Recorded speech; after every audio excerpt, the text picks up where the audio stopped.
بکری کو ذبح کیا تھا باپ نے. حضرت جابر نے, ان کے 2 بچے تھے, دونوں بچوں نے دیکھا اور بڑے بچے نے چھوٹے بچے کو بلایا, آ میں تجھے دکھاتا ہوں ابا بکری کو ذبح کیسے کر رہے تھے. چھری لیا اور چھوٹے بیٹے کو ذبح کر دیا, گلا کاٹ دیا.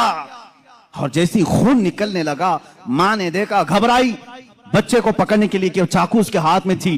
وہ دوڑتا ہوا چھت پر چڑھا اور پاؤں پھسلا, چھت سے گرا, نیچے گرتے ہی سر پر چوٹ آئی, وہیں فوت ہو گیا.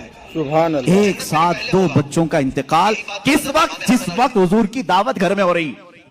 حضرت جابر کو معلوم نہیں تھا, وہ کھانا بنانے کا حکم دے کر چلے گئے تھے, یہاں دونوں بچے فوت ہو چکے تھے. لیکن اس وفا شعار خاتون کے جذبے کو ہزاروں سلام. دونوں بچوں کی لاشوں کو اٹھائی, گھر کے ایک کونے میں لے کے آئی اور ان پر چادر ڈال دیا. کہا آج میں نہ روؤں گی نہ چیخوں گی, اس لیے کہ میرے گھر رسول خدا تشریف لا رہے ہیں. میں اپنے غم کو اس دعوت پر بھاری ہونے نہیں دوں گی. میرے عزیز, کسی ماں کا کلیجہ اگر برداشت کر سکتا ہے اپنے بیٹے کی موت کا غم, تو مجھے بتاؤ دنیا کی کوئی ایسی عورت. یہ وہ عورتیں تھیں جن کے متعلق قرآن نے کہا رضی اللہ عنہم ورضوا عنہ, اللہ ان سے راضی ہو گیا اور یہ اللہ سے راضی ہیں. یہ خاتون چادر اڑا کر کے دونوں بچوں کی لاش پر رکھی ہوئی ہیں.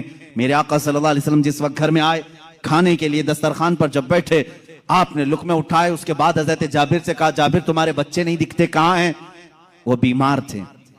بیوی سے آ کر کے کہا, خاتون کہاں ہیں بچے؟ خاتون نے کہا وہ سو رہے ہیں, وہ سو رہے ہیں, آپ جائیں. حضور پاک صلی اللہ علیہ وسلم کے ساتھ بیٹھے ہیں.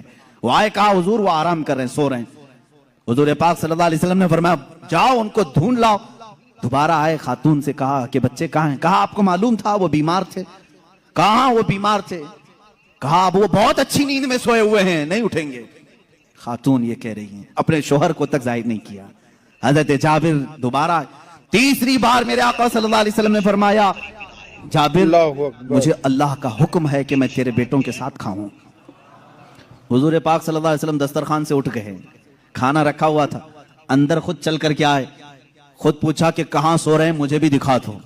حضرت جابر کی خاتون جو تھی, بیوی تھی, وہ اس کمرے میں لے گئیں, لاشوں پر سے چادر اٹھایا. حضرت جابر کہتے ہیں میں دیکھ کر کے دہل گیا, بچوں کی لاشیں ہیں.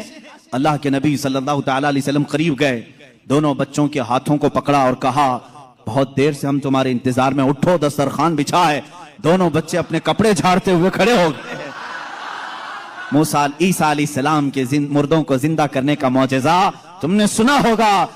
نبی رحمت صلی اللہ تعالی علیہ وسلم اپنے غلاموں کے گھر میں جو فوت شدہ شہزادے تھے انہیں زندہ بھی کیا اور اپنے دسترخوان پر بٹھایا بھی. زیادہ شیئر کریں.